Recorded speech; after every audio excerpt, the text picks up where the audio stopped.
Le bouquin dont je parle là, il analyse en fait une série de pays, l'Iran, la Turquie, la Libye, la Tunisie, pour voir d'une part l'impact du colonialisme européen, parce que ça on n'en parle jamais, alors qu'on ne peut pas comprendre le présent si on ne connaît pas le passé.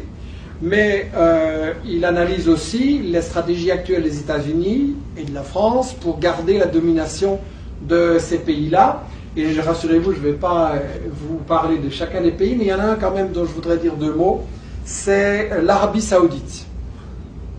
Je crois qu'on n'en parle pas du tout de ce pays, et c'est vraiment dommage.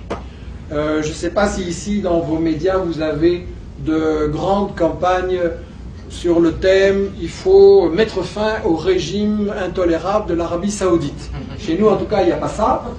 Et pourtant, il y aurait vraiment, à mon avis, des justifications pour lancer des campagnes médiatiques comme ça. L'Arabie Saoudite, si vous êtes une femme et que vous prenez le volant, en prison. Si vous êtes une femme et que vous allez à l'hôpital sans votre mari, en prison aussi. Il y a quelques années, un pensionnat de jeunes filles prend feu et la direction décide que les jeunes filles n'ont pas le droit de sortir parce que c'est la nuit, elles ne sont pas voilées, les pompiers sont des hommes, donc il y aura 15 jeunes filles qui vont périr à cause de ça. Avec toute une police politico-religieuse qui est là pour quadriller et terroriser la population, pendant que c'est bien connu, les souverains et l'élite boivent du whisky et se tapent des bonnes femmes sans problème.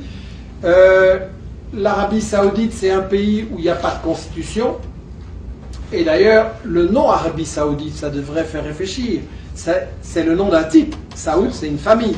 Ça veut dire que c'est un pays qui appartient à un bonhomme. Et vous êtes pas, il n'y a pas de constitution parce que vous n'avez pas de droit comme citoyen. En fait, vous appartenez à ce bonhomme.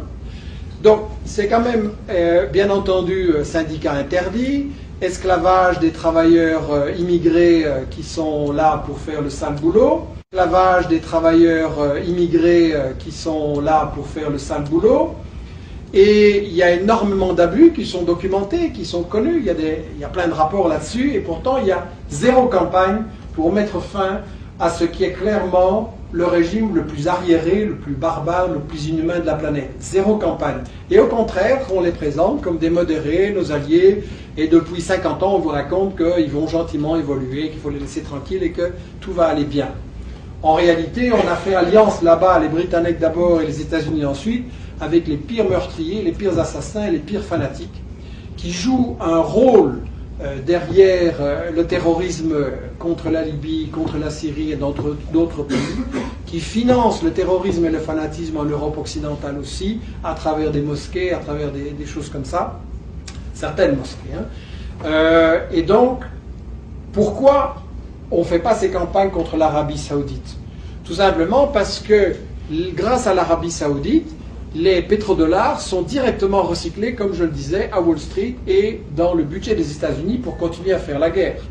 Plus le fait que l'Arabie Saoudite, déjà à l'époque, avait conclu, on en parle ça dans le bouquin, ils avaient mis sur pied le Safari Club, qui n'était pas une question de tourisme, mais qui était en fait un petit club où il y avait le Shah d'Iran, il y avait Mobutu du Congo, il y avait 2-3 dictateurs de ce genre-là, et il y avait le roi d'Arabie Saoudite. Et ces gens-là, en fait, finançaient des mesures de protection contre les dictatures, les bonnes dictatures, ceux qui sont avec nous, et organisaient de la déstabilisation et l'assassinat de toute une série de gouvernements et de dirigeants progressistes. Donc il n'y aura jamais de campagne contre l'Arabie Saoudite si nous ne la faisons pas nous-mêmes.